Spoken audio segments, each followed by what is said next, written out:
Oi pessoal, tudo bem? A gente vai tratar sobre um assunto aqui de uma maneira bem breve, mas só para que a gente possa esclarecer algumas coisas. A gente está tratando lá na nossa igreja, nos cultos de quarta-feira, a respeito de finanças, né? A nossa relação com o dinheiro, como a gente se comporta e como a Bíblia enxerga isso. E é muito importante falar sobre isso, apesar de ser um assunto onde nós estamos tocando numa ferida aberta, né? Muita gente já falou sobre dinheiro dentro da igreja e falou de uma maneira equivocada, né? Instruiu pessoas de uma maneira errada e muitas pessoas acabam que chegam na igreja, querem se relacionar com Deus, mas carregam complexos com relação a essa questão financeira. Porém, é um assunto do qual nós não podemos fugir. Eu digo lá na igreja que a gente fala de casamento e nem todo mundo é casado, a gente fala de namoro e nem todo mundo tem namorado, a gente fala de filhos e nem todo mundo tem filho.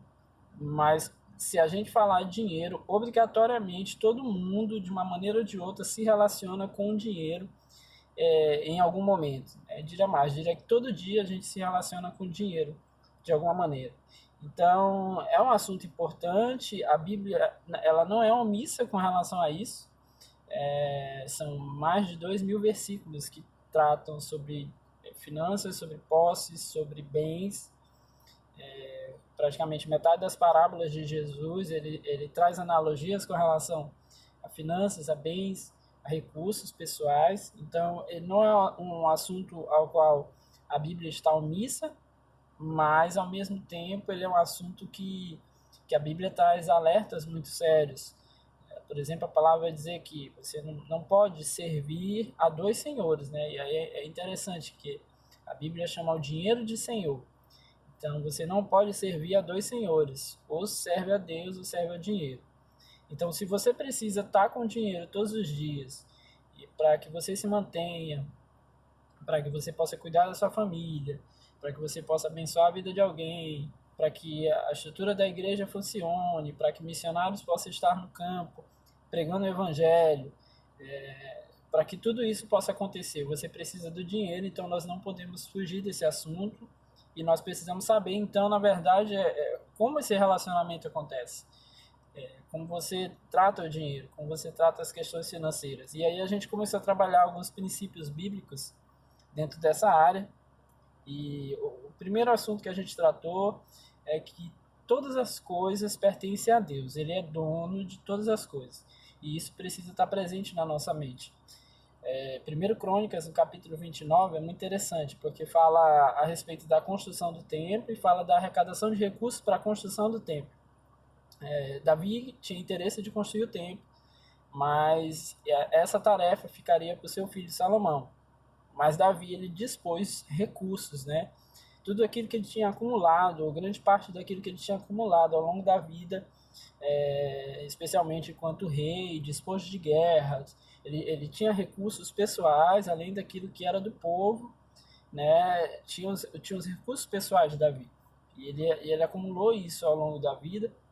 E 1 Crônicas 29 diz que Davi, naquela vontade, naquele desejo de honrar o Senhor, ele começa a entregar quilos e quilos e quilos e quilos de bens materiais, de metais preciosos, de ouro, de prata, e de tudo aquilo que ele tinha, ele vai trazendo e ele vai entregando. É interessante porque as pessoas vendo isso, o texto bíblico diz que as pessoas vendo o exemplo de Davi, eles também começam a entregar. Então as lideranças do povo de Israel começam a entregar também bens, né? Entregam. E se hoje fosse calcular, seria na casa de bilhões aí do que foi entregue para a construção do templo, para que pudesse ser honrado o nome do Senhor. E no texto vai dizer que Davi começa a glorificar o nome do Senhor. Ele faz uma espécie de uma oração e ele começa a glorificar o nome do Senhor, exaltar o nome dele. Senhor, a riqueza, a glória vem de ti, tudo vem do Senhor. Ele começa a exaltar o nome do Senhor e chega um ponto que a minha impressão quando eu leio o texto é que parece que cai a ficha em Davi, quando ele diz assim: Senhor, quem somos nós, né, eu e o povo, para que possamos dar algo para o Senhor? Na verdade, tudo que nós estamos fazendo é entregando para ti aquilo que é do Senhor. Então parece que cai a ficha de Davi, que tudo aquilo que eles tinham, tudo aquilo que eles possuíam, todos os bens, todas as riquezas, vinham do Senhor. E essa é uma grande verdade, né? Que se Deus ele é o construtor, o feitor do mundo, o grande Senhor de tudo, criou todas as coisas, tudo é dele.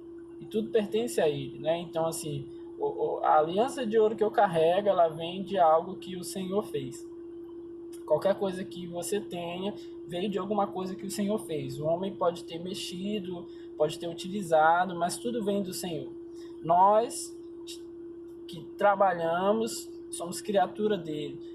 Então, por todos esses aspectos, a gente começa a perceber aquilo que Davi percebeu. Tudo vem do Senhor, tudo é dele, tudo pertence a ele. Então, ele é Senhor e dono de todas as coisas.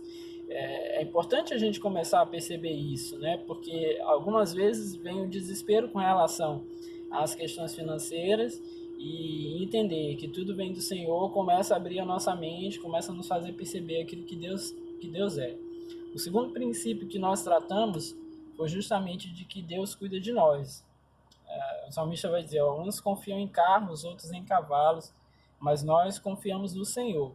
E precisa ser uma verdade em nós isso, porque justamente nesse pensamento acerca de fazer do dinheiro o Senhor, de repente, na hora que as nossas preocupações, as nossas angústias diárias, as nossas necessidades vêm, nós temos feito justamente do dinheiro um Senhor, porque esquecemos que é Deus que cuida de nós.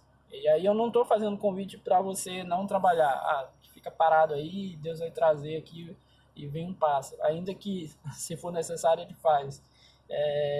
Mas é perceber que esse Senhor, que é dono de todas as coisas, ele cuida da gente, ele está atento às nossas necessidades. Ele está atento para aquilo que a gente precisa, ele está atento para aquilo que faz com que nós venhamos a nos mover. Se nós verdadeiramente servimos a Ele, nós não podemos ser daquele tipo de gente que eu estou feliz no dia 5, porque como eu tenho recurso financeiro aqui, eu me garanto. Então, eu tenho para comprar para alimento, eu tenho para sair, para ter uma diversão, mas daqui a 15, 20 dias, 30 dias, acabou o dinheiro, eu fico desesperado, porque eu esqueço do Deus que eu sirvo e esqueço que Ele cuida de mim. Então eu sirvo um Deus que é dono de todas as coisas e sirvo um Deus que cuida de mim, e isso precisa ser uma verdade na minha vida, e aí isso precisa me suprir nos momentos de inquietação, de preocupação, de desespero. Então é preciso pensar sobre essas coisas. Esse é o segundo princípio que nós temos conversado, trabalhado lá na nossa igreja. O terceiro princípio é o princípio de que esse Deus, que é o teu Senhor, que é dono de todas as coisas e criador, e que cuida de você, ele está atento para as suas necessidades. Então você pode pedir a ele aquilo que você precisa. E aí a gente vai encontrar biblicamente isso em Mateus no capítulo 6, Jesus tentando tranquilizar as pessoas com relação às suas necessidades. Ele falou assim, por que vocês se preocupam com relação àquilo que querem comer, beber ou vestir? E aí ele cita exemplos, ele fala, as aves do céu, o Pai cuida delas, os lírios do campo, o Pai cuida deles. Então há uma preocupação de Deus. Então ele falou assim, vocês não precisam andar preocupados com essas coisas. Busquem, pois, em primeiro lugar o reino de Deus e a sua justiça, e todas essas coisas vos serão acrescentadas. Não se preocupem com o mal do dia que virá, basta cada dia o seu próprio mal. Então, em síntese, o texto ele fala sobre isso. Então, ele está falando sobre isso. Olha, você precisa, busca o Senhor. Ele sabe das suas necessidades, ele é dono de todas as coisas, ele cuida de tudo, ele cuida de você. Então, você pode buscar a ele na sua necessidade. Só que esse pensamento ele precisa ser muito claro para nós, porque ele está falando de necessidade. Ele não está falando de você pedir qualquer coisa. Eu quero o iPhone XR. Eu quero o carrão do ano. E aí eu vou lá e vou pedir a Deus aquilo que é supérfluo, aquilo que não é essencial. Você quer o carrão do ano, você quer o celular do ano, vai trabalhar. vai fazer por onde, né? Vai correr atrás para conquistar. Mas se realmente há alguma necessidade que você não tem conseguido suprir, você perdeu o emprego de uma maneira que você não esperava, você não era um mau empregado, mas a empresa quebrou, ou está tendo redução de quadro, precisa colocar você para fora. Esse Deus cuida de você e você pode pedir a Ele cuidado e sustento. Você atrasou o salário, você não estava contando com isso, apertou, então as suas necessidades, a tua família, aquilo que vocês estão precisando, honrar alguns compromissos, peça a Deus, Deus está olhando você, Deus está olhando a sua necessidade. Então, é preciso ter isso muito claro na nossa mente, porque muitas vezes a gente comete verdadeiros... age de uma maneira inconsequente, porque nessa hora a gente esquece que Deus cuida de nós e que nós podemos buscar a Ele, pedir a Ele aquilo que nós precisamos. Então, as maiores tolices no que diz respeito às questões financeiras acontecem nessa hora do desespero e de não lembrar de que esse Deus, Ele atende aquilo que nós estamos precisando enquanto necessidade. Tem um texto no Mateus, no capítulo 7, logo em seguida, que fala assim, olha, se um filho, aliás, pedir ao pai peixe, ele lhe dará uma cobra, se pedir pão, ele lhe dará uma pedra. E Jesus disse, vocês que são maus, dão coisas boas aos seus filhos, quanto mais o Pai de vocês que está nos céus dará a vocês aquilo que vocês necessitam. Então você vê que os exemplos são semelhantes, é o alimento, é o beber, é o vestir, então são as necessidades. Então, se você tem passado por necessidade, eu não estou dizendo para você ficar aí desleixado, mas peça a Deus. Deus, eu tô passando por esse momento complicado. Eu não contava com isso, eu não fiz por onde, e está apertado as coisas. Então, pede a Deus e Ele vai cuidar de você. E aí, algumas pessoas justificam, cai no crime por isso, cai na prostituição por isso, age de maneira inconsequente por isso. Não, nós temos um Deus e se a sua palavra está dizendo que Ele cuida da gente na nossa necessidade, Ele vai cuidar da gente. E por fim, né, o quarto princípio que nós trabalhamos lá na igreja até agora, ele fala, e talvez ele seja o mais difícil, mas é o mais nobre de todos aqueles que nós trabalhamos até agora. Porque os 3 primeiros falam de uma relação de Deus para conosco. E esse quarto ele fala da nossa relação para com Deus e com o próximo, que é honrar a Deus com tudo aquilo que nós temos. E é muito lógico isso, e às vezes as pessoas não, mas agora você começa a falar de entregar dízimo, oferta e enriquecer a igreja. E é bom lá na nossa igreja, porque nós não somos uma igreja rica, eu não sou rico, e a gente pode falar isso de uma maneira muito franca, porque não tem necessidade alguma de buscar qualquer tipo de pensamento equivocado com relação a isso. Então falo para que as pessoas possam ser instruídas, porque o Senhor tem me esclarecido a respeito dessas coisas. Então, honrar a Deus com tudo aquilo que você tem, biblicamente a gente vai encontrar, por exemplo, em Provérbios vai falar sobre isso. As primícias, né, a primazia de tudo aquilo que se tinha, como entrega ao Senhor, e uma garantia por parte do Senhor de que falava, os seus celeiros serão cheios.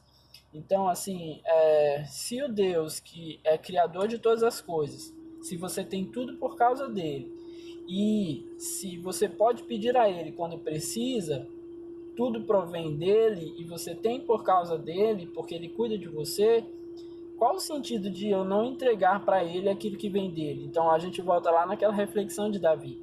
Qual o sentido de eu não entregar para ele aquilo que ele entregou para mim e coloca sobre a minha vida? Então, assim, tudo que eu tenho provém do Senhor. Então, se eu tenho emprego, veio dele. Se eu tenho um negócio, se eu tenho um trabalho, se eu fiz um bico e ganhei, de alguma maneira o Senhor, nós cremos isso, que de alguma maneira o Senhor propiciou aquilo ali. Mais que possa haver da tua parte o esforço, mas houve uma conivência de Deus, vamos dizer assim, para que isso pudesse acontecer. Então, é muito importante que nós possamos pensar a respeito dessas coisas. Por quê? Porque senão a gente fica preso a uma ideia de que dar ao Senhor é 10%. Eu tenho horror a essa ideia de que um dízimo é uma taxa, de que uma oferta é alguma coisa forçada. A gente fica preso, fica carregado. Na hora que a gente olha o dízimo como uma taxa, como se fosse um boleto para pagar, a gente acaba que, nesse pensamento aprisionado, na hora que as coisas vêm, eu digo assim, não, então eu vou pagar quem está me cobrando. Então talvez você vai pagar aquele que está ligando para você para cobrar, mas você se esquece de outras coisas, como por exemplo abençoar a vida de alguém que precisa. E eu tenho batido muito nessa tecla na nossa igreja, sobre abençoar a vida de pessoas que precisam, pessoas que têm necessidade realmente. né? Então não é só dar o dízimo, né? Tá preso a uma taxa que você tenha que pagar, mas é amar a vida de pessoas e entender que se tudo provém do Senhor, por Ele também você pode entregar. Então, uma coisa que eu tenho pedido a Deus esse ano, a gente faz aquele projeto de vida no começo do ano, e eu pedi ao Senhor, Senhor, eu quero ser mais generoso. E o Senhor tem trabalhado isso sobre a minha vida. Fiz alguns propósitos, compartilhei de algumas coisas lá na nossa igreja, e o Senhor tem colocado possibilidades na minha vida para testar, né? Para fazer com que a gente venha a colocar em prática aquilo que a gente pede a Ele. E você não precisa ser rico para isso, né? Você não precisa ser rico para abençoar a vida de alguém. Eu encerro aqui dizendo que essa semana a gente estava fazendo supermercado, eu e minha esposa, e eu ia refletindo, assim, na hora que a gente ia pro caixa. Pô, Senhor, eu vou pagar um carrinho aqui cheio. E o dinheiro que eu vou pagar aqui, você que vai ao supermercado, você sabe o que eu estou falando. Você pagar um carrinho cheio é uma grana. Eu falei, Senhor, eu vou pagar isso aqui. E o dinheiro do meu carrinho, tem gente, tem família que passa o mês todo com esse valor. O dinheiro que eu vou pagar o carrinho da mercearia da minha casa aqui, que vai durar alguns dias. Tem gente que tem que passar o mês inteiro com esse dinheiro para comer, para cuidar dos filhos, para pagar transporte, para tudo. Então é complicado, é pesado. Poxa, você não pode abençoar alguém. Uma cesta básica, dar um arroz para alguém que precisa, sabe? Olhar para a vida de alguém que está precisando, abençoar um projeto, alguém que tenha feito alguma coisa, ou você mesmo fazer alguma coisa pela vida de alguém. Será que a gente não pode? E aí eu uso uma reflexão que eu vi de um pastor. Aí as pessoas ficam dizendo assim, mas eu não dou porque eu não tenho. E esse pastor fala assim, você não dá porque você não tem, ou você não tem porque você não dá. Né? Então às vezes a gente é tão preso àquilo que tem, esquece que vem de Deus, esquece do cuidado do Senhor para conosco, e a gente esquece de cuidar daqueles que precisam. Então se você tem sido abençoado, abençoa a vida de alguém. Conversando com um amigo essa semana, ele me procurou para ajudar uma pessoa que ele conhecia. Ajudei dentro da minha possibilidade no momento. E aí ele falou assim para mim, ele falou, cara, eu queria ser rico para poder ajudar as pessoas, porque me dá uma dor quando eu vejo a necessidade da pessoa, só que não faz quando tem. Então eu falei, cara, mano, é ser rico nada, meu. Quando você pegar o dinheiro, ajuda, abençoa alguém, né? Vai lá e cuida de alguém. Então não deixa para depois, não deixa para quando você for rico. Eu não sou rico e o Senhor tem me propiciado isso, eu comecei a entender essas questões. Então você pode abençoar a vida de alguém, você pode dar um prato de arroz, comida. Se não me falha a memória, Hebreus ele fala sobre isso, sobre você partir daquilo que você tem. Então o Senhor não quer que você dê sobra, Ele quer que você partilhe, você pegue daquilo que você tem, que Ele deu para você, e você possa dividir com alguém. Porque Ele que é provedor de todas as coisas. Quando eu faço isso, o que eu demonstro para Deus, na verdade, é que eu confio tanto nele, eu entendi que Ele é dono de todas as coisas, eu entendi que Ele cuida de mim, eu entendi que eu posso pedir a Ele porque Ele vai cuidar das minhas necessidades, que eu me desprendo. Aí agora eu não sou um aprisionado, um acorrentado, eu me desprendo porque eu sei que eu posso abençoar a vida de alguém, porque eu já entendi que o meu Senhor, meu Deus, é dono de todas as coisas e não vai me deixar faltar.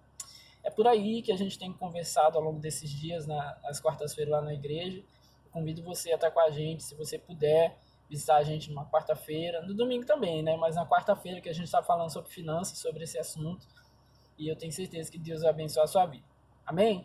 Fica com essa reflexão, Deus abençoe você.